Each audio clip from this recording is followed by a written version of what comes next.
कहानी के छठे एपिसोड में घटनाएं दो अलग अलग मोर्चों पर तेजी से आगे बढ़ती हैं। एक तरफ प्रोफेसर और पुलिस के बीच एक मौन युद्ध जारी है, जिसमें चालाकी, धोखा और मनोवैज्ञानिक दांवपेच शामिल हैं। दूसरी तरफ हीस टीम के भीतर भावनात्मक और व्यक्तिगत तनाव अपने चरम पर पहुंचते दिखाई देते हैं। दोनों मोर्चों की इस भिड़ंत ने कहानी को रोमांच और जटिलता की नई ऊंचाइयों पर पहुंचा दिया है।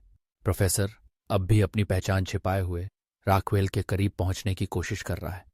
वह उसे न केवल भावनात्मक स्तर पर बल्कि मनोवैज्ञानिक रूप से भी उलझाता है। उसका मकसद साफ है, जितना अधिक राक्वेल निजी रूप से खुलती जाएगी, उतना ही वह अपने पेशेवर कर्तव्यों से चूकने लगेगी। राक्वेल भी अनजाने में प्रोफेसर के जाल में फंसती जा रही है, अपनी निजी जिंदगी के ऐसे पहलुओं को साझा करती है जिन्हें वह आमतौर पर किसी से नहीं कहती। प्रोफेसर की रणनीति काम करती दिख रही है। जज्बातों के जाल में फंसी राक्वेल प्रोफेशनल मोर्चे पर कमजोर पड़ती जा रही है। इसी बीच हीस टीम में भी हलचल बढ़ती जा रही है। टोक्यो को अब बर्लिन पर शक होने लगा है। उसे लगता है कि बर्लिन कुछ छिपा रहा है और शायद उसके फैसलों में टीम के हित नहीं है। टोक्यो पहली बार खुलकर बर्लिन की अथॉरिटी को चुनौती देती है, जिससे टीम में तनाव और गहरा हो जाता है। रियो हमेशा की तरह टोक्यो का साथ देता है, लेकिन इस समर्थन से टीम के भीतर दरारें और चौड़ी हो जाती हैं। बर्लिन भी पीछे नहीं हटता। वह टोक्यो को साफ शब्दों में चेतावनी देता है कि अगर उसने टीम में कमांड तोड़ने की कोशिश की तो वह खुद उसे बाहर कर देगा। यह टकराव टीम की एकता को खतरे में डाल देता है। दूसरी ओर मोनिका और डेनवर के बीच का रिश्ता एक नया मोड़ लेता है। मोनिका की तबीयत अब बेहतर है और वह डेनवर के और करीब आ जाती है।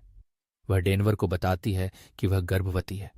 डेनवर इस खबर से भावनात्मक रूप से उलझन में पड़ जाता है, लेकिन वह मोनिका को स्वीकार करता है और उसका साथ देने का फैसला करता है।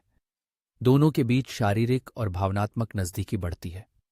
यह उनके रिश्ते के लिए एक निर्णायक पल है, जिसमें डर, अपनापन और उम्मीद तीनों झलकते हैं। इस सब के बीच बंधकों की ओर से भी एक नई कोशिश होती है।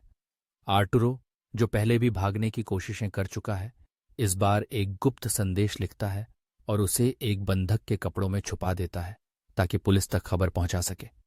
लेकिन बर्लिन की तेज नजरें इस चाल को पकड़ लेती हैं।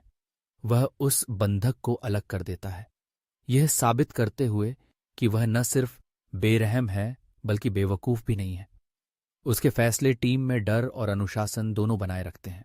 राक्वेल को इस दौरान सल्वा, जो असल में प्रोफेसर है, पर पहली बार हल्का सा शक होता है।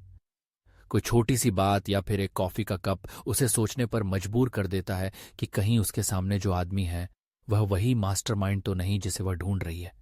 लेकिन जज्बात उसके शक पर भारी पड़ जाते हैं और वह अपने दिल की सुनती है, दिमाग की नहीं। इस पूरे एपिसोड की केंद्रीय थीम यही है। जज्बात और शक दोनों ही एक हीस्ट को तबाह कर सकते हैं।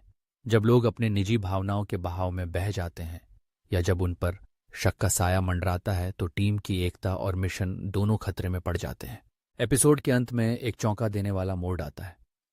टोक्यो चुपके से प्रोफेसर से संपर्क करती है और उसे चेतावनी देती है, बर्लिन अब खतरनाक हो चुका है।